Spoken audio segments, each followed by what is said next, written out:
selamat sore. Shalom. Perkenalkan, saya Maria Regina Tapooyan, NIM 205-20136, Program Studi Ilmu Pemerintahan, STPMD APMD Yogyakarta. Tujuan dari pembuatan video ini guna untuk memenuhi standar nilai mata kuliah praktikum di semester 5. Di kelas kami, IP 4L, mendapat tempat observasi di Desa Sriharjo. Sebelum membahas mengenai jalannya observasi dan live-in, saya akan menceritakan sedikit mengenai Desa Sriharjo. Nah, Kelurahan Sriharjo dibentuk pada tahun 1946, sedangkan nama Sriharjo diambil dari geografi wilayah dan mata pencarian penduduk. Menurut mitos Jawa, kata Sriharjo adalah pemberian dari Dewi Sri dan Harjo, yaitu Raharjo atau sejahtera. Jadi, nama Sriharjo berarti desa yang sejahtera, dengan pencarian pokok warganya adalah bercocok tanam. Desa Sriharjo merupakan salah satu dari 8 desa yang ada di Kecamatan Imogiri. Wilayah Sriharjo merupakan pertemuan antara dua sungai, yaitu Sungai Oya dan Sungai Opak. Kedua sungai tersebut merupakan batas alam desa. Masing-masing sungai berada pada sisi selatan dan barat desa yang menjadi sumber utama air irigasi pertanian. Luas wilayah Desa Sriharjo adalah 502,36 ha dengan jumlah penduduk 9.439 jiwa yang terdiri dari 3.020 kakak. Jarak dari pusat pemerintahan kecamatan adalah 3 km. Jarak dari ibu kota provinsi adalah 17 km. Batas-batas wilayah di Desa Sriharjo, yakni batas sebelah utara adalah Desa Kebonagung, Kecamatan Imogiri, dan Desa Mangunan, Kecamatan Delingo. Batas selatan yaitu Desa Solepamiro, Kecamatan Imogiri.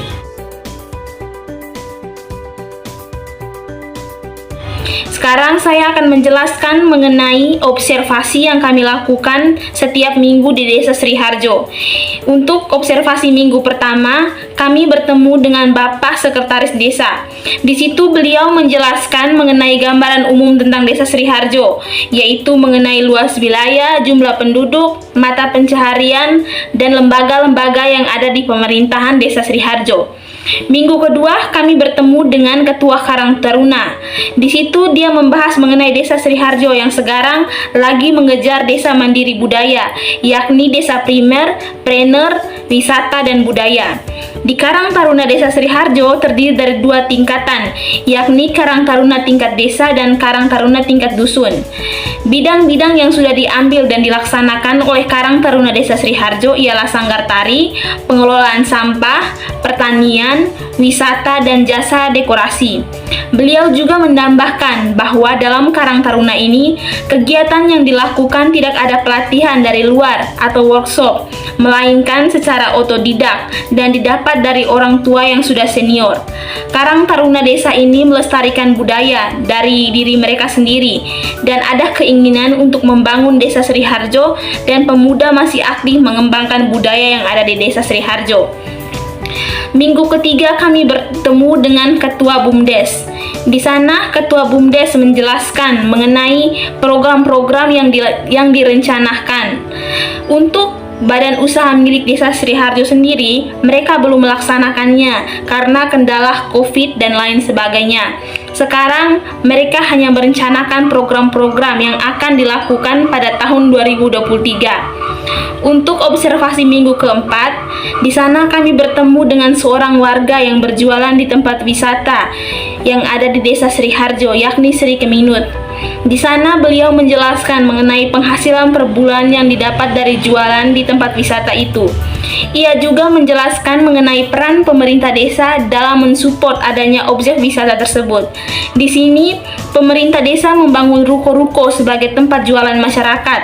Di sini dapat kita tahu bahwa pemerintah Desa Sriharjo mempunyai peranan penting dalam membangun dan mensupport masyarakat desanya untuk berkembang. Nah, untuk observasi minggu kelima, kami bersama dengan dosen pembimbing lapangan dan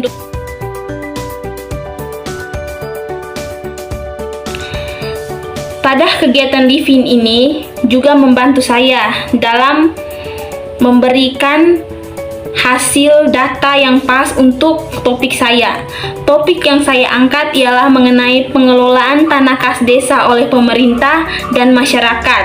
Sebelum kita gali lebih lanjut, kita harus mengetahui dulu apa sih tanah kas desa itu. Nah, tanah kas desa adalah suatu tanah yang dimiliki oleh pemerintah desa dan dikelola untuk kegiatan usaha desa sehingga menjadi salah satu sumber pendapatan desa yang bersangkutan. Tanah kas desa juga merupakan kekayaan desa dan menjadi sumber pendapatan asli desa di samping sumber-sumber pendapatan lainnya. Oke, dari hasil wawancara di Desa Sriharjo saat live-in, khususnya di Padukuhan Sompok oleh beberapa narasumber yakni 3 duku, 3 RT, dan 3 warga masyarakat. Di awal, mereka menjelaskan terlebih dahulu mengenai batas-batas tanah di mana tanah yang milik masyarakat, milik desa, dan milik Sutan Gron.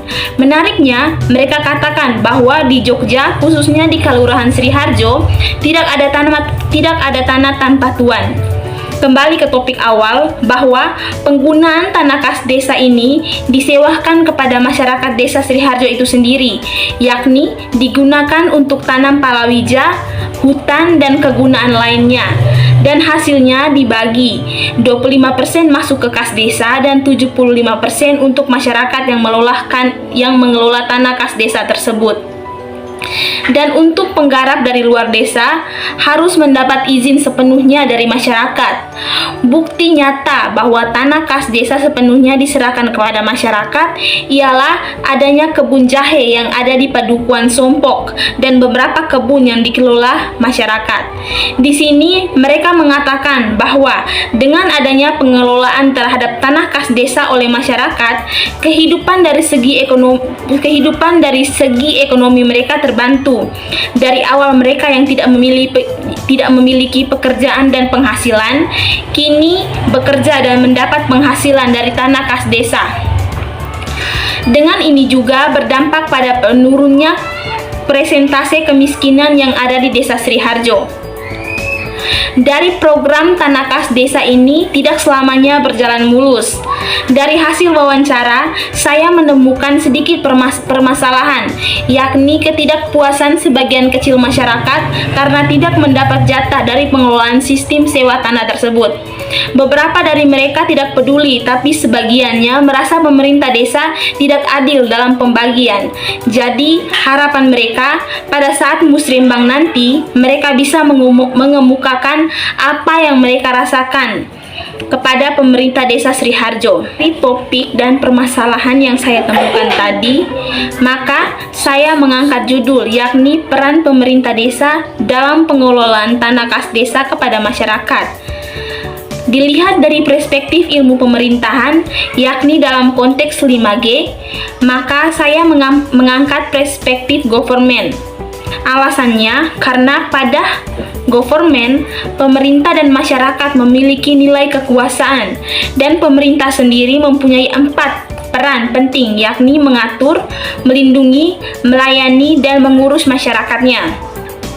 Dengan perspektif ini, maka kita bisa melihat dan mengetahui bagaimana dan sejauh mana pemerintah desa Sriharjo melakukan 4 peran tersebut kepada masyarakat desanya secara adil, sehingga keluhan dari sebagian masyarakat mengenai ketidakadilan dalam pengelolaan tanah kas desa itu tidak dikeluhkan lagi pada tahun-tahun berikutnya. Dengan itu, maka terciptalah pemerintah desa yang good government, yang mana terciptanya suatu kesepakatan yang disetujui oleh masyarakat, pemerintah desa, dan swasta dengan menerapkan prinsip akuntabilitas, transparansi, demokrasi, dan partisipasi. Jika hal-hal kecil dari desa bisa dilaksanakan dengan baik, yakni pemerintah desa bisa mengatur dan mengurus masyarakat desanya, maka dari situ pula kita bisa mengetahui kemampuan pemerintah pusat, karena hal baik akan dinilai dari suatu pemerintahan yang kecil, sehingga pemerintahan pusat mendapat penilaian yang baik. Sekian dari saya, terima kasih.